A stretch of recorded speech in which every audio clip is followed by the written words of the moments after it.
Hi friends! This is DaintyTank. Thank you for joining me. Welcome to Love, Guitars, and the Nashville Skyline.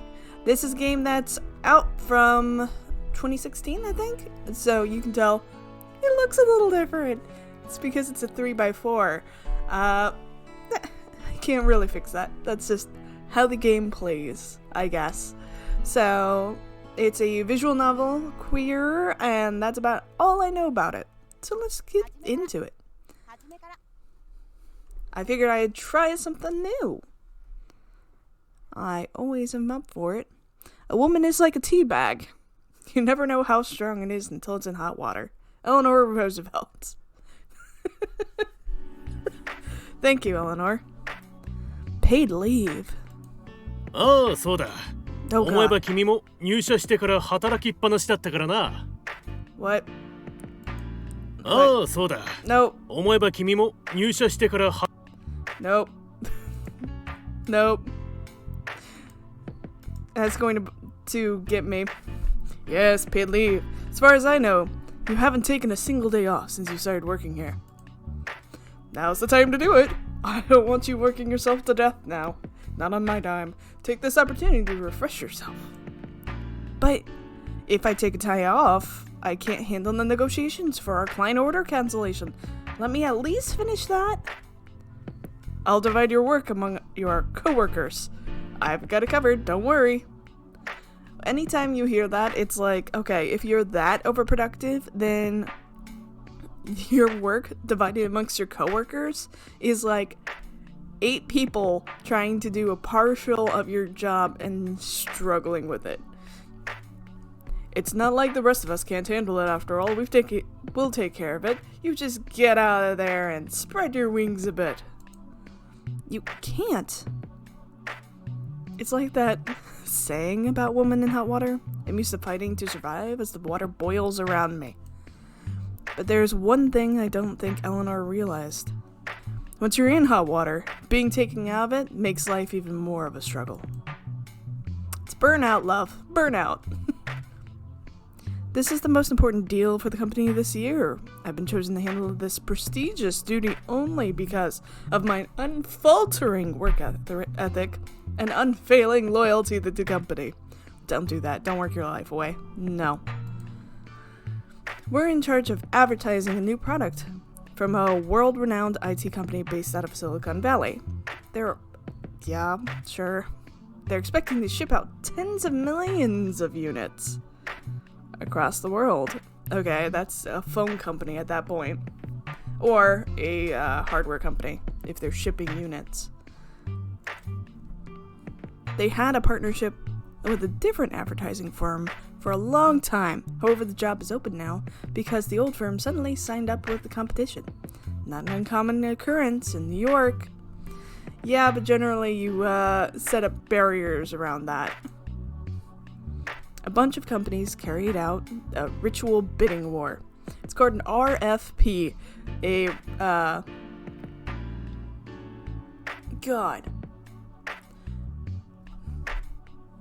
Reference for a proposal. Oh, fuck. I am so burnt out. I'm so tired. I'm so sorry. But in the end, our firm won the contract. Good job. To hear the company celebrate, you'd think we just landed on the moon or something. While everyone else was dancing and hugging and screaming together, I alone, and detached, was compiling and arranging all the documents concerning the contract. Like so many relationships and marriages, all that remained of the joyous celebration that bound the two companies together for a moment was a convoluted legal process and a wealth of compromises. Yep. Now you gotta pour over the SOW and actually deliver. We'd all heard the stories of the rigorous guidelines our client had for their promotional material. None of us were all that happy about the prospect of a strict company breathing on our necks. At the weekly meeting, they'd repeatedly and thoroughly explained their requirements. The plan called for all related staff to work more than 70 hours per week. That's illegal? That really is, technically. You can't do that in a contract. You have to just staff it and then put the number down. If we said even 2 words of complaint, they'd lecture us about their aesthetic sense of and philosophy for success for another hour. Afterward, that day became known as Poppy Day. Our upper management suddenly seemed rather disconcerted, started looking for employees who were patient and loyal, and could do their work with precision and without complaint. Ooh, you are... get out of there, get out of there. The capable and hardened person experienced in business. If you believe the rumors, all upper management apparently got together and unanimously chose me for the job. Now that we've had that exposition, Amanda, you're thinking about it too hard. Let me put it this way. It isn't your decision to make. You're not the one deciding this, the company is. And it's not because we think you're not a valuable employee, alright? I understand that, but I can't accept this decision. You're not a soldier, being dishonorably discharged. You still have your desk and your job when you get back, so relax and take some time off. To me, that sounds like the manager wants to swoop in at the last minute and get the credit for what they did. That's my thought here. Is that an order? Ha! Amanda, I am probably not the best manager. I can say with confidence that I understand you. But I don't understand one thing. If you keep devoting everything to your work, you're never going to grow as a person. Or he might just actually be a good person. Good job there. What? Work isn't all there is to life. There's so many possibilities. So much fun to have. I'm not trying to intrude on your private life, but I do think you should get out, see more of the world beyond these walls. That is what will help you grow as a person. But I never expected someone would tell you to stop working, right? I know, but you're not a college student anymore. This is a business and it's run by humans. You're not a machine, and no one expects you to work like one. You need to learn to take a vacation once in a while, like the rest of us humans. Facts. You still haven't used any of your vacation time. Save some for the holiday season if you want, but just go and use the rest of it. Alright. Shouldn't have to tell you this, but don't go holing yourself up in the apartment doing nothing but reading ebooks. You'll just end up depressed and lonely. Don't run away to your parents' place either. I think you'll have a better time if you just, take a selfish kind of vacation. Does she know how to? Yes, sir. Since my team had brought the company considerable profit, there were a lot of people within the company watching us. The meetings and discussions with the client's company's president went smoothly. To me, an employee who handles a lot of official business, he came off as someone who was easy to work with. I'm sure I gave him the same impression. I had heard from the start that my counterpart in their company wore glasses. He took notice of my glasses, which have a very well-known design. Then he took off the designer Italian glasses and said with a bitter smile, "Probably didn't instill much confidence like this, do I?" What? I have no idea what you're trying to... No. It certainly helped break the ice. Didn't notice anything strange about it back then. Just seemed normal at the time. Huh. The project kicked off and our work hours were extended, but I didn't mind. Late on Monday nights, I'd sit at the office, eating the same pizza or noodles that I ate at home, while staring at the same screen, reading over the same documents. The only real difference was that I couldn't ward off the depression with a nice cold beer or a cigarette like I did at home. Don't smoke inside. No, don't smoke. Our work was demanding and we had a hard deadline to meet, but it wasn't too difficult.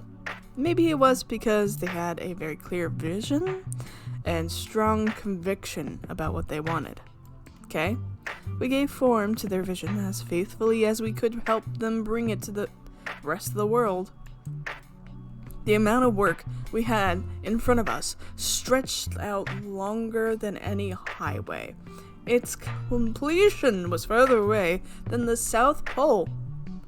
Okay, and we were aiming higher than we'd ever aimed before, but handling the job that they were giving us gave me pause. Guess you could say it was my calling, at least until that one rainy day when you got kicked out of the company to go have fun.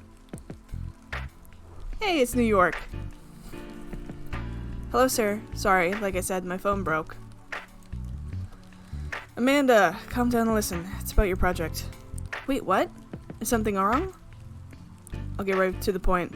We're starting a project over. Luckily, we don't have to start from scratch, but we're handing it over to another team. Huh? Why? There have been too many issues.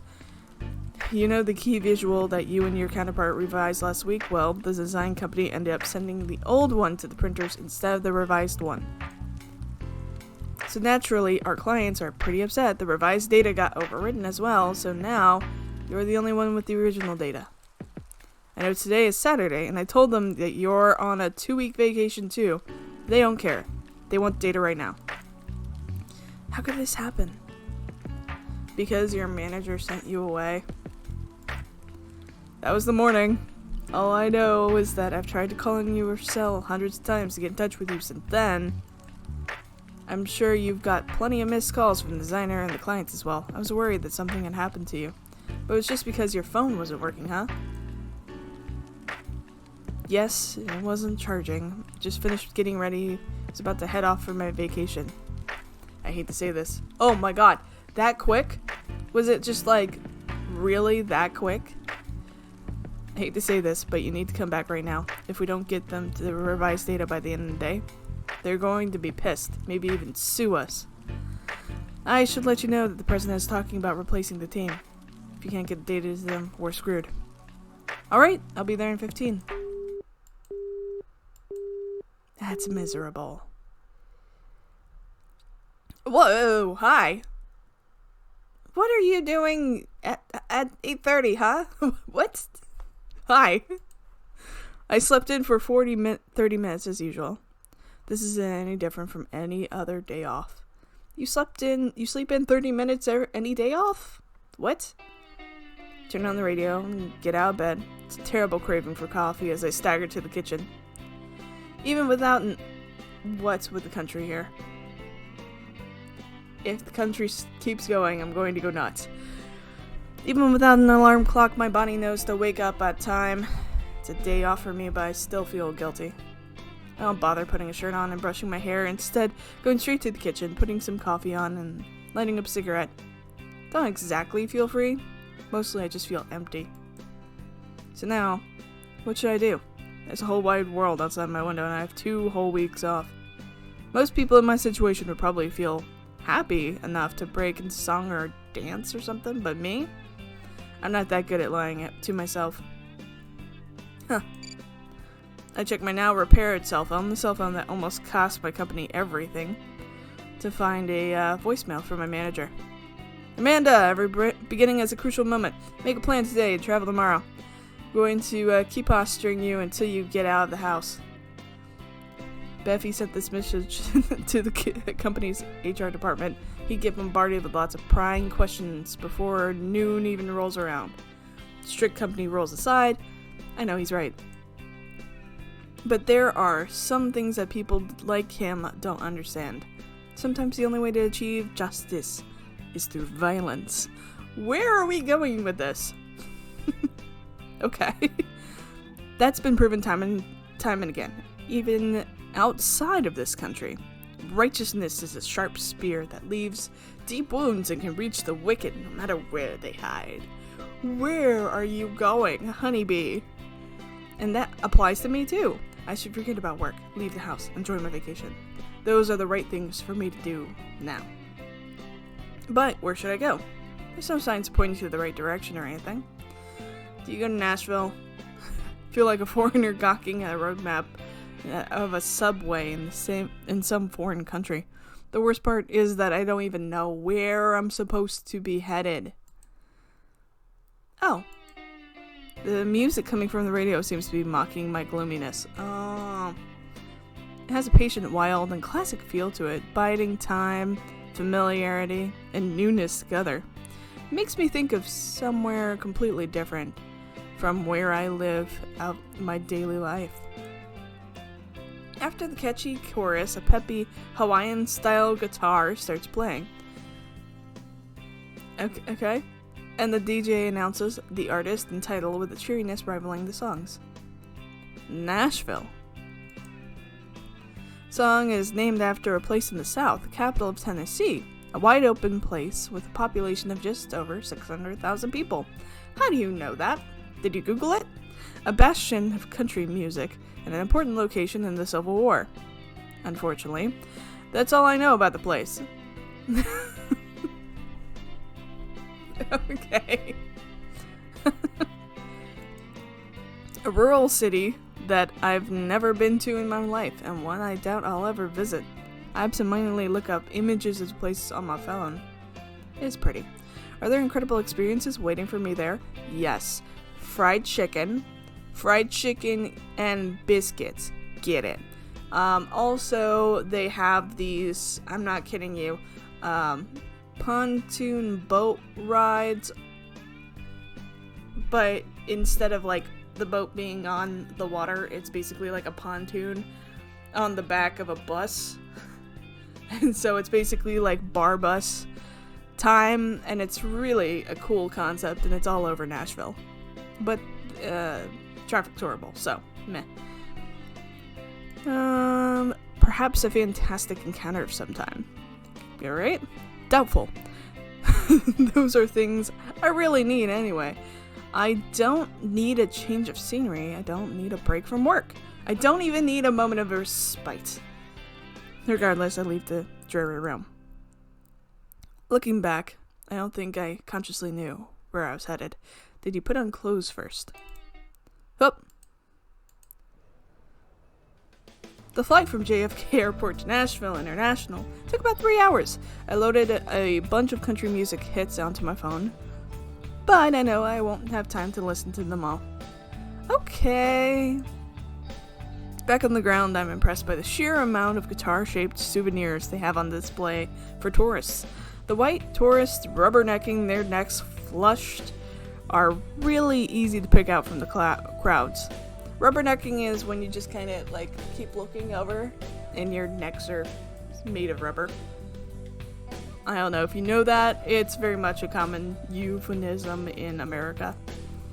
I haven't even left the airport yet, but the dry atmosphere and the dust are already stinging my throat. Sun seems to be closer here than back home, as if the tall buildings in New York were keeping it at bay. In fact, it's cold down on the street level. The weather is clear and the temperature is 91 degrees. Normally the heat would grate on any New Yorker, but the dry air makes me feel rather pleasant. The contents of the travel guide I have tucked away in my bag have already been imprinted onto my mind. Okay. I wave off a porter asking to help me with my bag, as if I've done this countless times, then call a cab and point the driver towards a famous hotel in the area. Nice! Good for you! Ooh, that's a cool bar. Oh, hi! Your shirt is struggling, love. Huh. Even so, I like it. After arriving at the hotel, I drop my luggage off at the room and head out to walk around Nashville's own Broadway. I head into a jeans shop to buy some new clothes and change there. I bought a flannel shirt so I don't stand out too much, but I'm a little hesitant to wear the baggy cowboy-style jeans. So I choose the normal pair.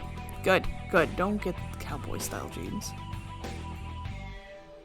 There's sun high in the sky, and for lunch, decide to munch on some fried chicken.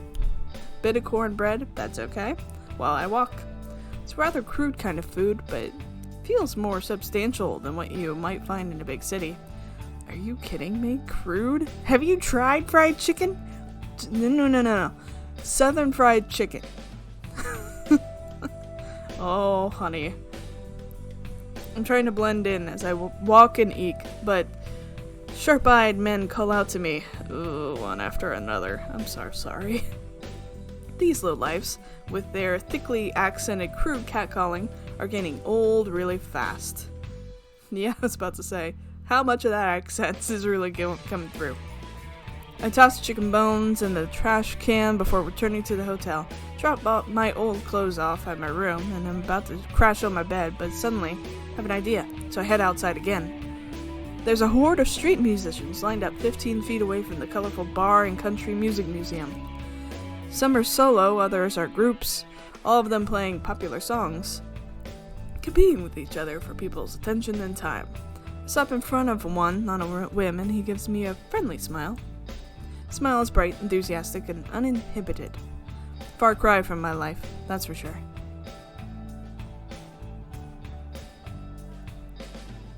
13 more days, huh? What should I do? I thought you had an idea. Are you just going to the bar? And suddenly there's some Tennessee whiskey in front of me. I find no answers in its amber color or its biting scent. The view from inside the glass gets hazier and hazier, and I feel more and more out of it. I have nowhere to go. I feel like a drifter.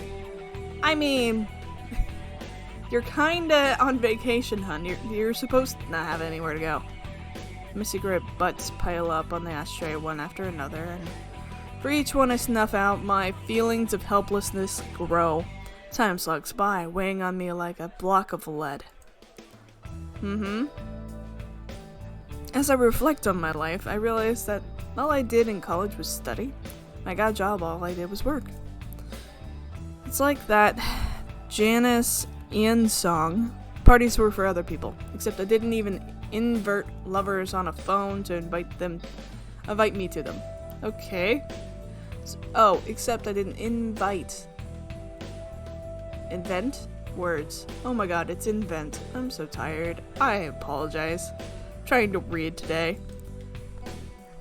I spent all my time studying to get into a good college, but to my classmates in my little backwater town, I must have seemed like a studyholic. They were just goldfish living in a tiny bowl. Not that I didn't have friends, I certainly didn't hate being around people. I just couldn't let myself live out the rest of my days in that hick town. I knew what they'd do to me if it were really knew about me, though I wasn't in a hurry to test that out. When did I fully realize my preference anyway? Well, there was no one I could talk about it, so I pored over magazines and websites looking for answers. But then the goldfish jumped out of the bowl and into the ocean. I thought that there would be endless possibilities waiting for me in the big city. But like many great people have said, an individual's life is shaped only by their actions and their courage. No Prince Charming, or better yet, Princess Charming, is going to sweep me off my feet. There's the queer. Thank you! I might as well pray for an alien to come take me away for all the good it'd do. There are no one I could tell at college or at the office. Oh, you kept it hidden at the office too? But you're in New York. There's literally gay bars. There's gay bars. There's the cubby hole. Oh my goodness. You need to go to the gay bars. Oh man. The only place I could be myself was on the internet, where I was hidden behind anonymity. Oh, the internet. Oh, the internet. Where so many people can live their lives openly without the need for facades, where they can freely get involved in one-night stands, long-term relationships, or marriage. But in order to avoid being driven out of this sanctuary by cowards who could not be honest with themselves, I wove lies into my conversations and tried desperately to escape my offline life. Yup.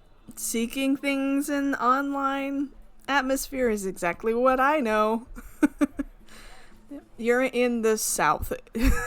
You're in not a great place in the South. Queer is not fairly open down there. Just be aware, my love. Hey, do you have anything to eat here? Asked the yawning bartender in a quiet moment when the performance seems to lull. The bands outside are still making as much noise as ever. The scum catcalling me must have waited for an opportunity to try me again, too. But it doesn't look like such an opportunity is coming. Street's still bustling, even this late. There are too many witnesses to try to force me into a car. Oh, God. Didn't think this flannel shirt would make my chest stand out so much. You didn't? Your arm's kind of propping them up. I'll see if I can have any less conspicuous clothes when I go back to the room. Well, we got nuts, I guess. And mac and cheese. If you're looking for something more filling, we got meatloaf. Wait, this is Southern. We got meatloaf. As the bartender hands me the food menu, I see something I'd rather forget about, and I grimace without thinking. Macaroni and cheese. That's a meal I have had too often back at home. It's far from my favorite meal, but besides that, the fact that I'm running into it here just kind of pisses me off. I mean, it's mac and cheese, but it's Southern mac and cheese. There's like bread in it and bacon.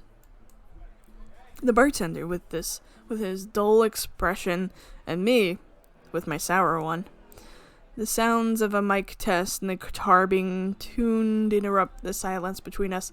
I guess the next musician is getting ready to play. Everyone in here seems to have things weighing on their minds.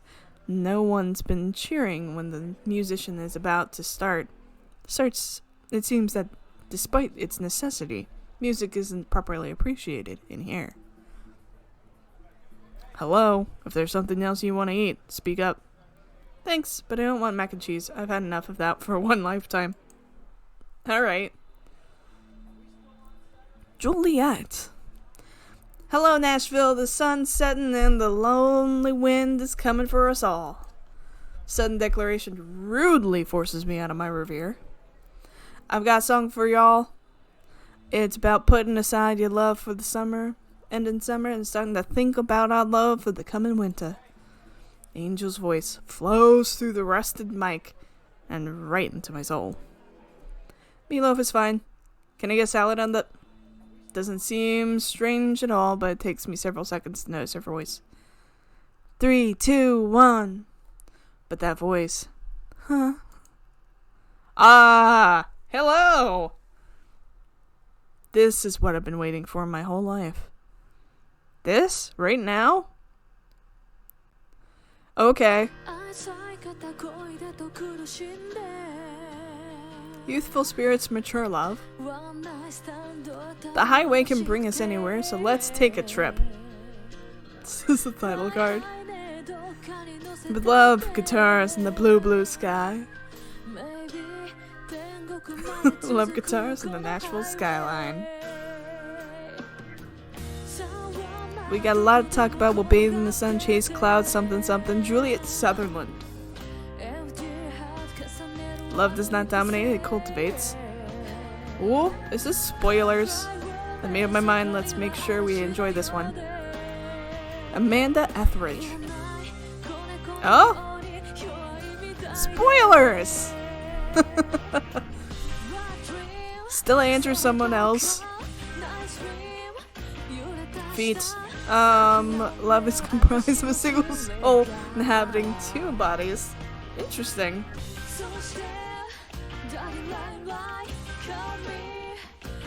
Uh-huh. 800 miles of love from Nashville to New York. Uh-huh. Back to kissing. Opening song, Highway to Heaven. Uh-huh. You guys are like, this is also, I think, a Studio Alien, which means that they are very studio, like, highway heavy. Someday I'll be able to see your smiling face again. Aw, don't break up. We just got to know you. And your dislike of mac and cheese. Come on. There's the Nashville Skyline, though. So, good job, devs. Alright. Or was that the game? Did I come across the game? Was that the entire game? Of course, it's never. After all the alcohol I had last night, waking up in the morning was like trying to swim through miles of mud. I'm gonna be honest, I think I need to end this here. I'm having trouble reading today. Thank you for your understanding on that, and let me know what your thoughts are on this series. Really excited to get started with you. With that, I love you all, and I'll see you next time. Bye!